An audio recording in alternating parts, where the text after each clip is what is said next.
मैं सच कहूं तो बुरा लगे, जो दलील दूं तो जलील हूं। ये जमाना जहल की जद में है, यहाँ बात करना हराम है। ये सदी वाकई अब अहमकों की पजीराई की सदी है। यहाँ अहले इल्म फाहम व दानिश रखने वाले लोगों के मुकद्दर में महज तन्हाई के सिवा कुछ नहीं।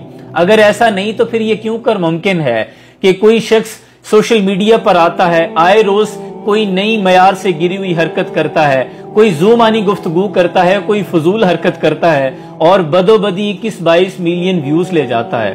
कोई फैमिली आती है, अपनी घर की खवातीन और उनकी ज़ेबो ज़ीनत दिखाती है और मिलियन व्यूज ले जाती है।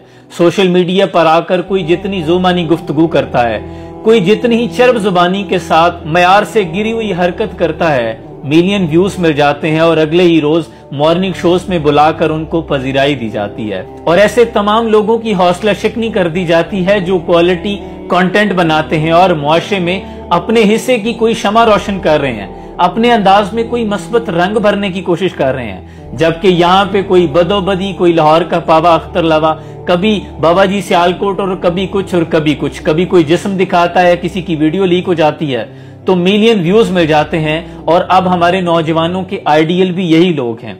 मैं इस बात का गिला नहीं कर रहा कि मेरे अकाउंट को देखने वाले कितने लोग हैं, वल्ला ना तो कभी व्यूज का लालच रहा और ना ही मकसद पैसा कमाना या शोहरत कमाना है।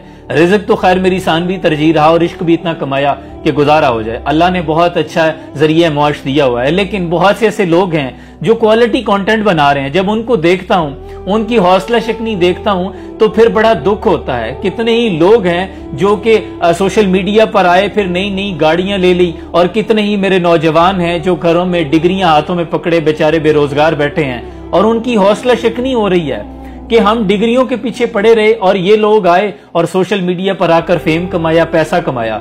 जबकि इनका मकसद तो सिर्फ यही है कि बदनाम जो होंगे तो क्या नाम ना होगा। हम लोग ये नहीं सोचते कि इन लोगों की इज्जत तो कोई नहीं है। ये 2-4 दिन फसली बटेरे हैं जो लाइन में रहेंगे, उसके बाद खत्म हो जाएंगे। लेकिन फिर भी बहुत से नौजवानों में ये लोग मनफी तासुर ये छोड़ जाते हैं कि वो घर बैठे उनकी जिंदगियों में सोशल एक्सपोजर आ रहा है, जिससे उनकी जिंदगियों में कम्प्लेक्स आ रहा है, वो एहसास कमतरी का शिकार हो रहे हैं। और घरों में बैठी कितनी ही माएं बहनों बेटियां हैं जिन्होंने अब कैमरे पकड़ लिए हैं कि चलें जिंदगी गुजारने के लिए यही सही।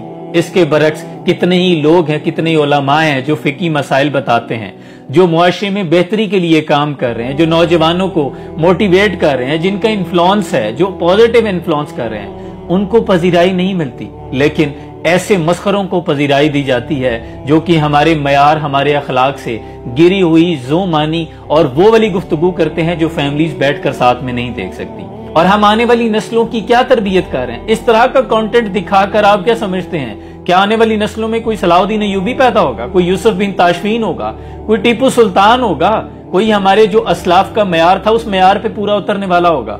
ऐसा नहीं होगा। खुदा के लिए इस नई नस्ल पे थोड़ा रहम करें और इस्राएली प्रोडक्ट के साथ साथ इन तमाम फोहश गोई और इतने मयार से गिरी हुई कंटेंट बनाने वाले लोगों का भी बाइकआउट करें, जिन्होंने इस नई नस्ल को इस दौराए पे लाके खड़ा कर दिया है कि यहाँ जितनी फजूल हरकत कोई करता है उतनी पजीराई मिल जाती है। आप लोगों से भी गुजारिश है कि ऐसे लोगों को मत प्रमोट करें। आप लोग भी इसमें बराबर के शरीक हैं जो इन लोगों को प्रमोट करते हैं, क्योंकि आपके व्यूज, आपके लाइक, कमेंट्स इनका हौसला बढ़ाते हैं और फिर ये तमाम लोग इस तरह की आके हरकत करते हैं। हो सकता है किसी के दिल में उतर जाए मेरी बात, सलाम पहुंचे।